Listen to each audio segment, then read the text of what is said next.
PFL 2023 championship. These are the predictions and the betting breakdown.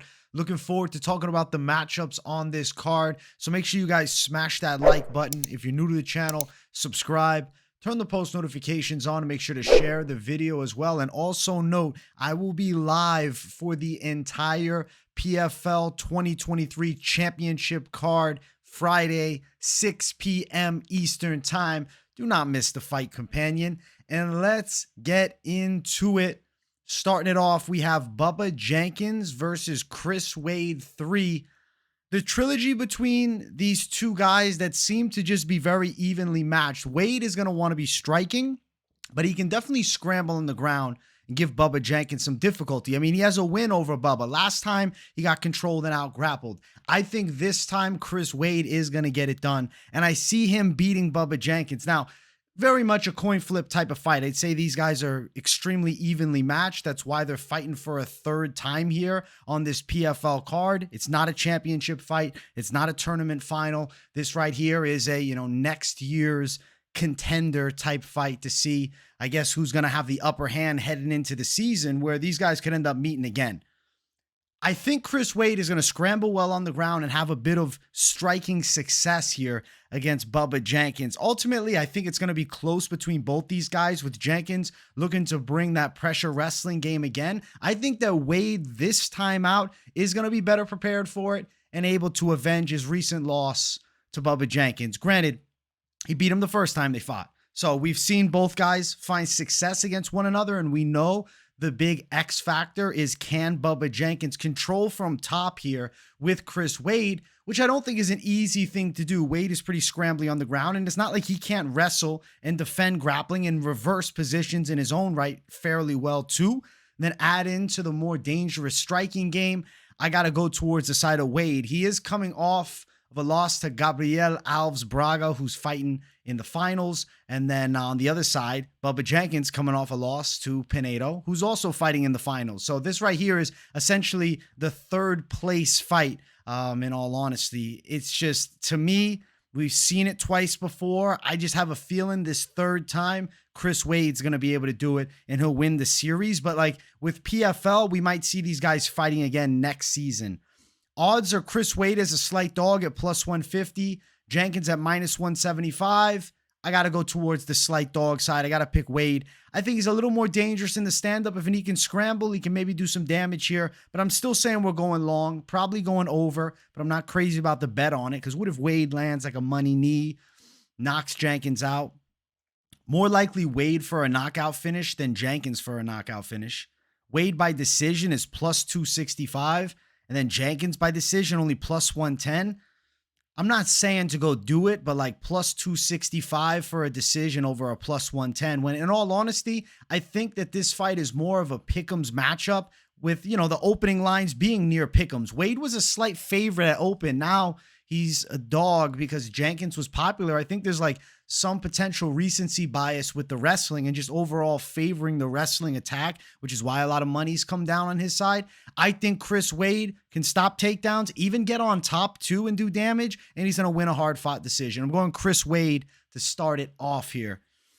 Next fight on the card, it is a amateur MMA fight between Biaggio Ollie Walsh and Joel Galarza Lopez. I'm not going to break down the amateur fight, but I'll tell you this. There's an amateur fight on a PFL card. Why? Because they're looking to build Ali Walsh. I'm going to pick him to win, and I think that he should definitely get it done. If not, it's a failed experiment. So there's the pick there, Ali Walsh to get it done.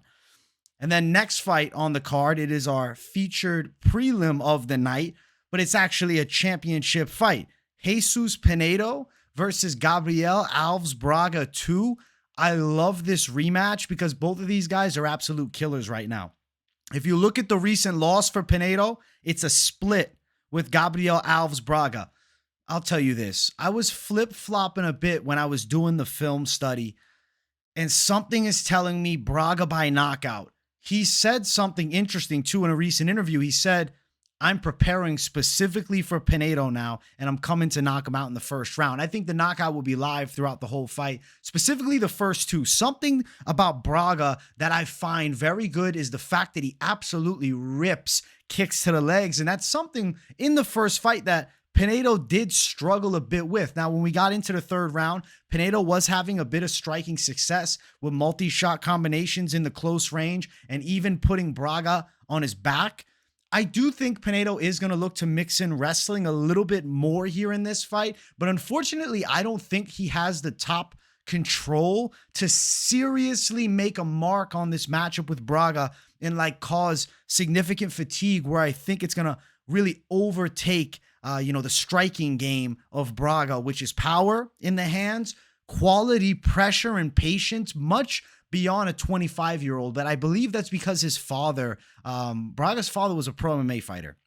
And I looked into him, I believe 21-8. And now he's being trained by his father, who, let's be fair, never made it at the heights of MMA, was stuck on that Brazilian national circuit throughout pretty much his whole career. And now he gets to kind of vicariously live through his son, who seems like, an absolute killer, undefeated right now. Gabriel Braga's 13-0 if he wins here, and he'd be the youngest PFL champ. I'm just feeling him for the win here. Now, Pinedo is a stud, though. Like, I got to give respect where it's due. Dangerous power, nasty knockout in the clinch over Loughnane 2 fights ago. Knocked out Bubba Jenkins with multi-shot combos and stopped a lot of takedowns there. Braga on the other side, split decision win over Chris Wade. Chris Wade, though, is a talented fighter, and he's fighting earlier on this prelim, and I'm picking him to win. And at the end of the day, he's a savvy veteran of the game. Marlon Moraes knockout, as he should have, even though he got stunned a bit in that fight, and then beat Pinedo on a split decision. I think it's damn close, but I think that there's going to be a big moment for Braga. The explosiveness and power that he carries in his hands is more so than Pinedo. If Pinedo's to finish, I really think it would have to be a high kick or a knee, or even an elbow on the inside, but less likely. Where I think Braga has the boxing to get it done with his hands, I have to lean towards Braga by a knockout over Pinedo. But I'll tell you, man, this is a true 50-50 fight. And you know what? The odds reflect exactly that. Pinedo is a -112 favorite with Braga as a -108 underdog. Lines are absolutely even. Braga did open up at -165, obviously, because he did win their first fight. But you go back and watch it, was a split decision. And Pinedo was doing good in the third round. Now we got 5 rounds. I just think Braga in this matchup at 25, the significant potential of improvements, and then now having the camp to really dial in and just focus on Pinedo's game for a significant period of time, I think he can beat him again. I'm going Braga to win the $1 million. He's doing it for the family name and the legacy, and also being the youngest PFL champ. I like the story. I also think Pinedo's an absolute savage, UFC washout to absolute stud in PFL. It's an awesome fight. Like, this fight on the card is a prelim main event, but this could easily be, in my opinion, the actual co-main event of this entire card here, because I actually feel as though the stylistic matchup and the fact that they fought before, it's almost like a guaranteed banger between two all-action strikers. So I really love the matchmaking here. Well, I guess it's not the matchmaking. I really love the luck of the MMA gods matchmaking, putting these guys together in the finals round. I'm going to pick Braga to beat him. I think he can knock him out and win the $1 million, but not an easy task with Pinedo. I think Braga's got the hands to do it. Let's start off the main card. If you guys haven't yet, make sure you smash that like button. If you're new to the channel, subscribe. It's Ray Cooper III versus Derek Brunson. I got to pick Ray Cooper III to knock Derek Brunson out. I'm not going to be coerced by Derek Brunson, who has a recent picture on Twitter where it looks like he's made a 30% increase in his muscle tone and shredded up. I still think Ray Cooper is going to be able to fend off the grappling attacks from top position, specifically the ground and pound. I do feel as though Derek Brunson is going to land a couple takedowns in this fight. But can he do significant damage on Ray Cooper from top? I say no. So if Derek Brunson from top position cannot finish, now he needs to out-wrestle Ray Cooper for 3 rounds. A Cooper who is not going to let up. He's going to be looking to throw heavy punches throughout. He's at 185 now, which the potential for power could be even higher than what we've previously seen. And if you don't know Ray Cooper III, maybe you've just watched UFC, you're checking out this breakdown because you know there's no UFC this weekend and you want a little insight. I want to kind of give you guys a little preview of Ray Cooper's notable wins. He's beaten Rory McDonald by a decision. He knocked out Chris Curtis. He beat Jake Shields by a knockout twice. Does have a loss to Jun Young Park, who I guess is just an absolute underrated savage. Also did lose to John Howard by knockout a couple years ago, and he has a draw with Sadibou Sy, as well as being 1-1 with Magomedkerimov, who fights on this card for the welterweight championship. So interesting notes there. The guy's very experienced. He didn't look good against Lille 2 fights ago. He looked chubby. He came back and absolutely killed Brett Cooper, who was 100% an opponent. But Ray Cooper III's hands are ferocious. His boxing skills are clearly better than Brunson. Let's be honest, man. Throughout the UFC career, Brunson has been susceptible to punches on the feet and can be, I don't want to say chinny. I won't use the word chinny. Defensively inept. Maybe. And I think Ray Cooper's going to exploit that and knock out a 39-year-old, almost 40-year-old Derek Brunson. He's a good wrestler. He hits hard. But I think Ray Cooper can wrestle too, and he definitely can outbox him. I'm going Ray Cooper, KO win. He's knocking out Derek Brunson. Historically, UFC fighters debuting in PFL, they're not doing great every time. Brunson's a plus 144 underdog. Ray Cooper, a minus 164 favorite. We look at the props. Cooper, by a knockout, is plus 105. Not as juicy as I would have liked, but I do think he can get the knockout win over Derek Brunson. We got under 2.5. Under 1.5, under 2.5 makes more sense at minus 240, but the tag is not great rather than playing the under 1.5 because I could see it going into the third round. Ray Cooper for the win. I'm going to predict a knockout here over Derek Brunson. I kind of think it could be the second. If you look at Derek Brunson's last two, Jared Cannonier knockout and Duplessis, it's like he'll have some wrestling success early in these fights, but then things just completely fall apart and he gets KO'd. I'm kind of expecting the same here with Ray Cooper. So Cooper by knockout. Next fight on the card, it's Kayla Harrison versus Aspen Ladd. I'm obviously picking Kayla Harrison. She's an absolute specimen physically. She's strong as hell. Judo gold medalist. I would say better stand-up for sure than Aspen Ladd's, who's coming in on short notice, replacing Julia Budd, which that was not like a record-breaking fight by any means. Aspen Ladd, UFC veteran, never really over-impressive. I would say she's mid with the stand-up, but does have a good ground attack, and she's very knowledgeable of the grappling positions, and she can garner control time on her opponents, but she's taken on Kayla Harrison, who I think is better than her everywhere, and this should be a lopsided fight. It should be 30-27, potentially even 30-26, with Kayla Harrison securing a lot of top control and potentially stunning Aspen Ladd on the feet. We don't know what's next for Kayla Harrison, but ultimately, PFL would love to set up Kayla Harrison versus Cyborg in 2024 with the accumulation of, all the Bellator fighters and the Bellator name brand too. I'd like to see it, though we don't know the future for Kayla Harrison. We know she's fighting this Friday, and it's a squash match. Yes, I'm picking her over Aspen Ladd, as is everybody. I know she lost to Larissa Pacheco, but ultimately she has 2 wins over Larissa, and then Pacheco turned out to be an absolute stud last time. I don't know. We got to get a 4th or 5th fight between those two afterwards. The, quadrilogy and some. Kayla Harrison is a 10-1 favorite, minus 1,000, with Ladd at plus 700. Harrison by decision, plus 185. Ladd's historically durable. She has 1 finish loss, and it was to Germaine Randame, who knocked her out with 1 punch. I don't see that here with Harrison. Harrison KO plus 200 and a sub plus 225. Probably a decision.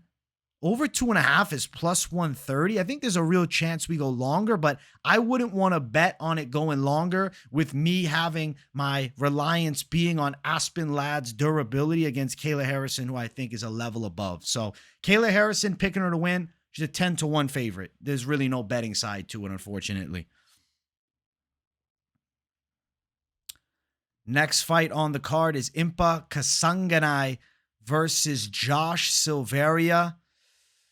I'm picking Impa Kasanganay to get the win, and I just have to believe in the story here. I mean, the career turnaround since getting spinning kicked in the head by Buckley a couple years ago and being, the victim of the viral knockout of the year, to now looking for $1 million paycheck, moving up to light heavyweight, and seeming to be way better, having a clear speed advantage in the boxing over these light heavyweights. He takes on Josh Silveira, who's a pretty good kickboxer, But at times, I do think he stands quite tall. Now, he does have a little bit of a height advantage here, but when I say standing quite tall, I mean somewhat stiff, right? And he'll use leans, right? And kind of shift backwards a bit. Whereas I see Kasanganay on the other side having a clear-cut boxing speed advantage where he could close that gap. And then take into consideration also, Silveira is a southpaw. So the straight right hand down the line is going to be Kasanganay's money punch if he's really to land like a thudding shot.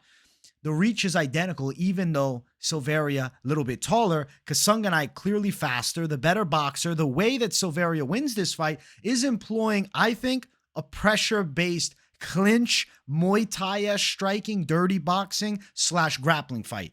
But I think Kasanganay's athleticism, grappling defense, and overall physical strength is going to keep him on the feet, or at least get him back up to the feet, and he's going to shine in the stand-up. And I think Kasanganay is going to drop the hammers on Josh Silveira and get a knockout. So I'm going Impa Kasanganay for the tournament championship at light heavyweight, getting it done. Now, looking at the victims of him, he knocked out Hamlet, who did get some wrestling success early, but Kasanganay worked his way back up. Tim Karen, arm triangle win there. Corey Hendricks win, which, he wasn't expected to even be in this tournament.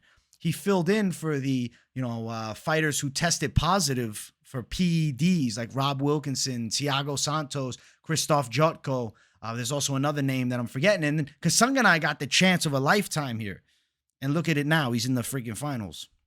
Ty Flores knockout, but Flores is not a technical fighter.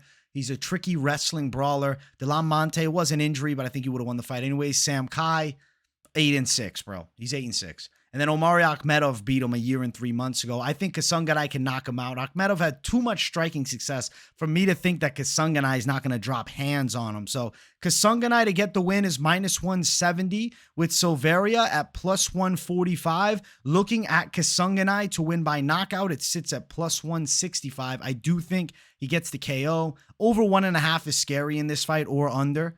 Could definitely go a little bit longer than that, but could easily do the other thing. So like with a matchup like this, where I know Kasanganay's got sniper hands, quick pop, and serious power, I will rather stay on Kasanganay money line, or you're looking at a knockout prop if that's something you're thinking about, as opposed to the over-under action here. It just doesn't intrigue me personally. Next fight on the card, it's Magomedkerimov versus Sadibou Sy 2. I have to pick Magomedkerimov again. And I want to root for Sadibou Sy because he trains with Sean Strickland. He's an extreme couture guy. He's got a really fucking long wingspan, and he's a good striker from the outside who moves well. And I definitely think he's one of the few guys that can outstrike a Kerimov. If you look at Magomedkerimov's stand-up, he's very smooth with his kickboxing, and he knows how to pick his shots well and strike from distance, whereas Sadibou Sy has a big range advantage on the side of Magomedkerimov. The question mark I have is going to be, can he stop Kerimov from implementing the grind-based Dagestani wrestling / pressure game? Because in straight kickboxing, I think Kerimov has some difficulty with Sy, but nonetheless, Magomedkerimov's stand-up is good enough that setting up takedowns consistently with his strikes is like a good flow strategy for him, because Magomedkerimov is a good kickboxer. It's just Sadibou Sy longer, I would say maybe a little bit better in some facets of the kickboxing, but I don't think has as much sting and power in the hands, would be more danger with the kicks, but throwing kicks to the body for Sadibou Sy could potentially get him put on his back. I think Magomedkerimov's going to look to catch kicks in this fight, and I think he will catch kicks and land takedowns. I'm picking Kerimov. I'm going to say he gets it done over the 5. I think we're going distance here. Sadibou Sy is last year's champion after winning the $1 million. Magomedkerimov looking for, his big chance to come back. He was also beating Ray Cooper at the time that he lost that fight by knockout. I like Magomedkerimov to pull it off this time. I think he will become the champ. I think he beats Sadibou Sy. And I'm going to say decision win. Magomedkerimov -170 as the favorite, riding with the OV here. Sadibou Sy +145 as the underdog. Looking towards Magomedkerimov by decision, it's +155 with an over 2.5 at -205. We have a good chance to go over 2.5 here. -205.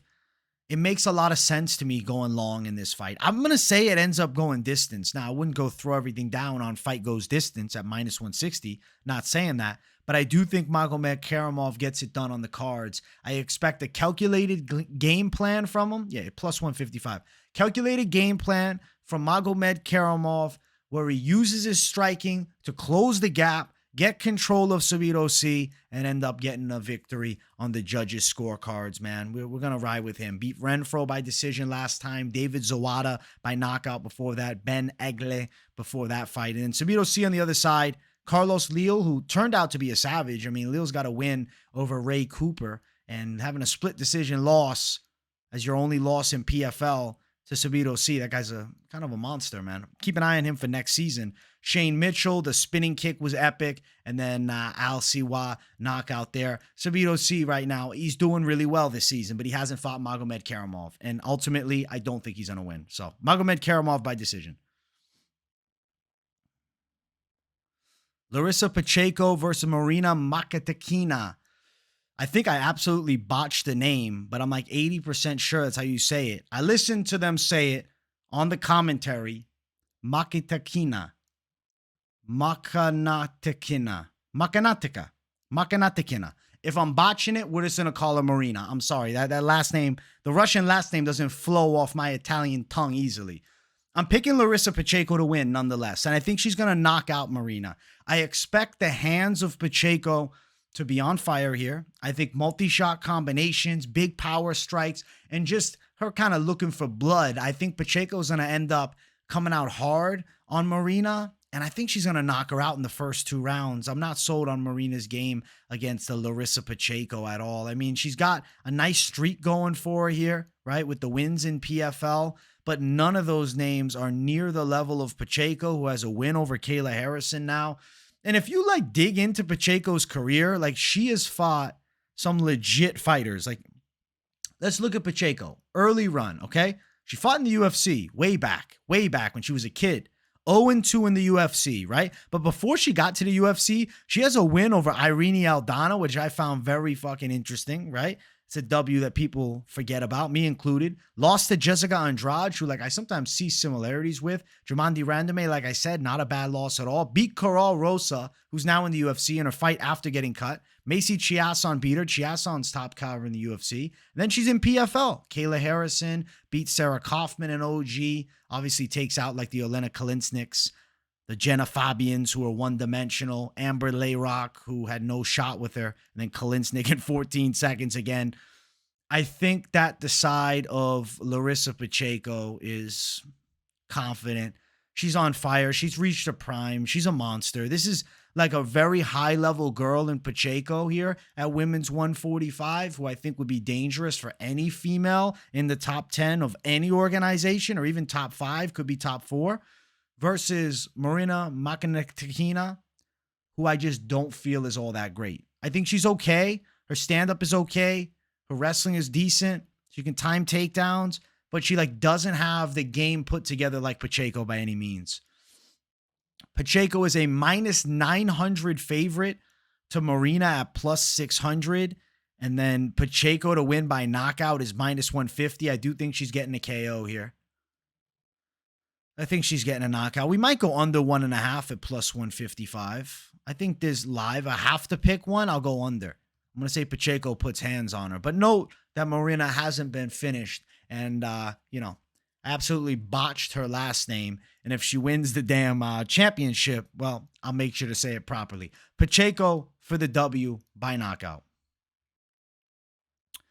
Next fight is our co-main event of the evening. It's Renan Ferreira versus Denis Goltsov. I think I'm going to surprise you guys with the pick here. I'm going with Renan Ferreira because Goltsov in PFL specifically, but in a very long time, I believe Goltsov did lose to Alexander Volkov by knockout. He hasn't fought somebody with the type of frame like Renan Ferreira, who's 6'8", with an 85-inch reach, who has serious knockout power, who's athletic and explosive. Goltsov, nonetheless, even though he's got the OV at the end of the name, he could mix in some wrestling. He is a striker. He's a very calculated and skilled kickboxer with nasty body kicks, good jabs, and does have stinging shots. But I see crazy power advantage towards Renan Ferreira's side. If Ferreira can catch Goltsov in the first round and a half, 2 rounds, I think the knockout chance is very live here for him. I think that the power of Ferreira is significantly better, especially early in the fight. Him having the freakish range advantage, I'm curious to see how that looks when they end up fighting, because Goltsov normally is able to technically pick fighters apart from distance. He's not going to have that capability here with Ferreira. I think Ferreira's going to barrage him with big shots, and I do think Ferreira's going to knock him out. I'm picking him to get it done. I'm going with the size, the frame. It's heavyweight, and I think I got to go with the heavier-handed guy. And actually the underdog in this fight. Renan Ferreira is a plus 215 dog here. Goltsov at minus 255. I think Ferreira can win by KO.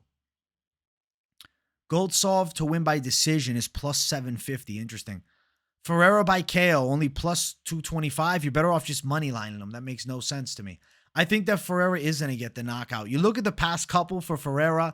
Maurice Green, first round knockout, which should happen. Matthias Scheffel, knockout in the first as well. And then win by submission against Jordan Heiderman. You know what? You can't really count out Goltsov on the ground, but like, let's compare, apples to oranges, bro. Ferreira is an absolute specimen. And I know that he got held down a couple fights ago by Mr. Mid-Tier, Klidson Abreu. But maybe that was just like a flukish off performance for him, man. I feel like he's looked better since then. And then we got it right. Unanimous decision win over Maurice Green. He took the distance with Green. Cesar Ferreira knockout. I think that Renan Ferreira is going to avenge the Ferreira name. And I'm going Ferreira, KO win. He sleeps Denis Goltsov in this fight. And what's going to be a big upset for the $1 million. Main event of the evening. If you guys haven't yet, make sure you smash that like button. And if you're new to the channel, subscribe. It's Clay Collard versus Oliver Aubin-Mercier. Yes, I'm riding with the Canadian gangster, with the Quebec kid. I think he's just technically superior to an absolute savage in Clay Collard. I love Clay's style. He's coming off of a great war with Shane Burgos. Both of these guys actually beat Shane Burgos this season in the PFL.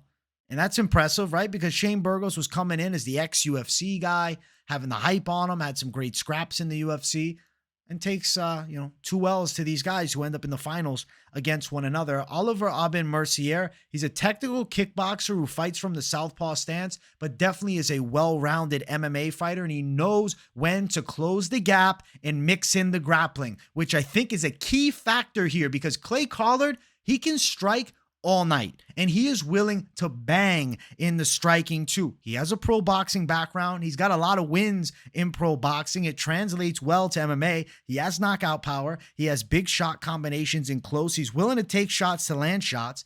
He's a slick fighter. At times, he likes to keep those hands low. I mean, being Cassius Clay Collard, he better have hands. And he definitely does. He's an action-first fighter, and I think he delivers superb entertainment. I really love Clay's style, but he's taken on just a better technician in Oliver Aubin-Mercier, who I think knows how to win the cage fight. And that is going to be garnering some control time. Not maybe the most entertaining style, but mixing in the grappling. That is OAM's best shot to remain on fire here in PFL and become PFL champion this season. I am going to predict that OAM, Oliver Aubin-Mercier, gets a unanimous decision over the fan favorite Clay Collard. Let's look here at the recent opponents.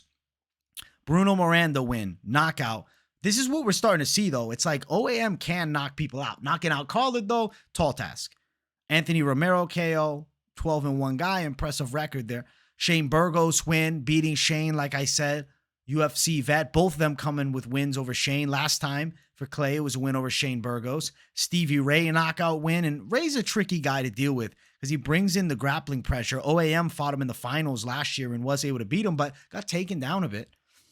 And then Nikishawa, who's, goes distance with Clay. I got to give him respect.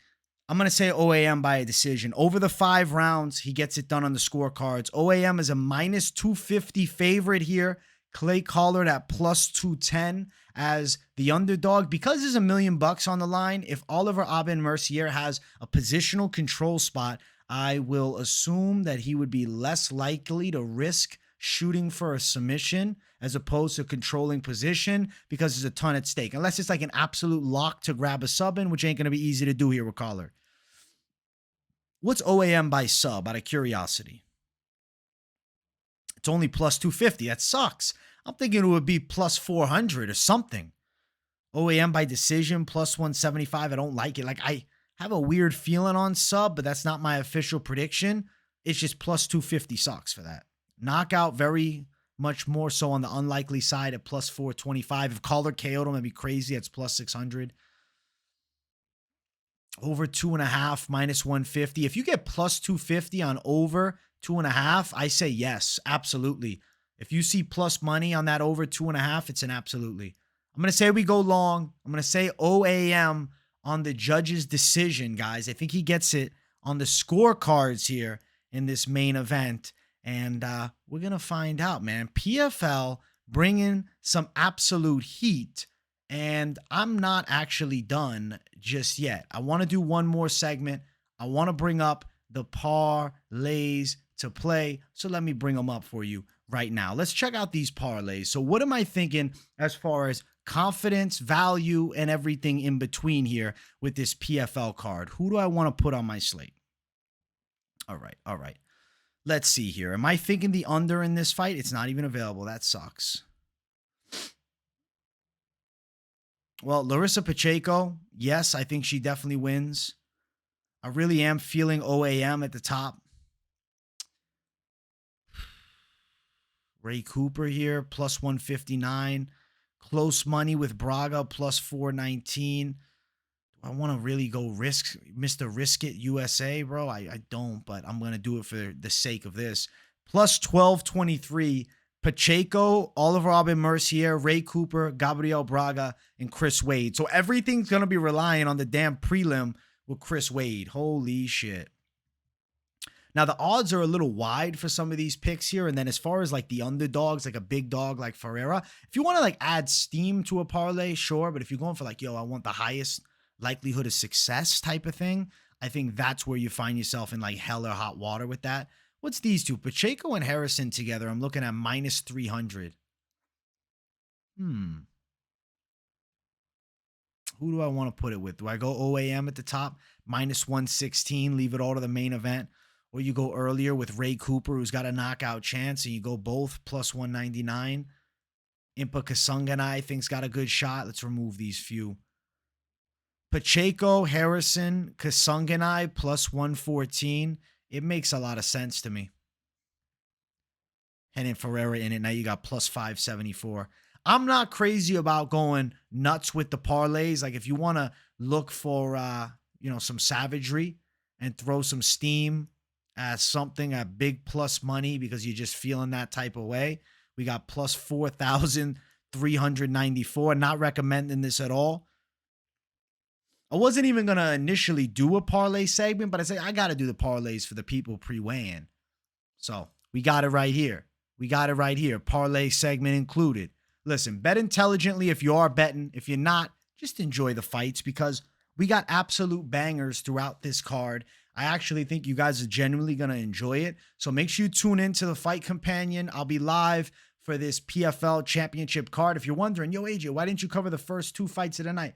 Honestly, they're lower tier on the MMA circuit, and it's not a true like PFL fight. It's, I guess, technically a showcase fight, but I just didn't feel like it was my style of covering. It is what it is. I skipped the first two, but I brought the heat for all the major fights with the real names and players on the card, and I think ultimately that's what the people wanted. Let me know what you thought of the picks in the comments down below. If this is your first time on the channel, make sure to subscribe and turn the post notifications on too. I got content dropping every day of the week, UFC predictions every week, live streams, news reactions, fight companions, the weigh-in recap show. So plenty of stuff on the channel that you're not going to want to miss. So keep it locked in right here at MMA Experts. Much love, my people. I hope you guys enjoyed.